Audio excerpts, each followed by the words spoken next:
Hey guys, in this video, I'll show you how to add DNS record in Cloudflare. First, go ahead and log in to your account.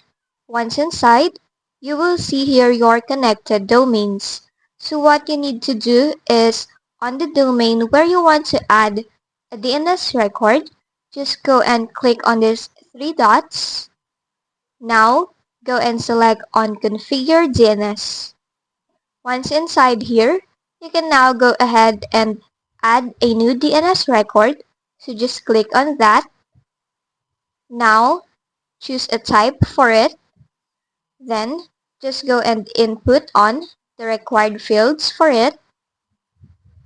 After that, click on this Save button at the bottom. And there you have it.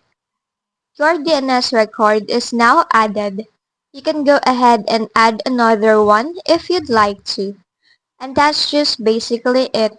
That's how you add DNS record in Cloudflare. If this video helped you, don't forget to like, subscribe, and hit the bell icon for more tutorials.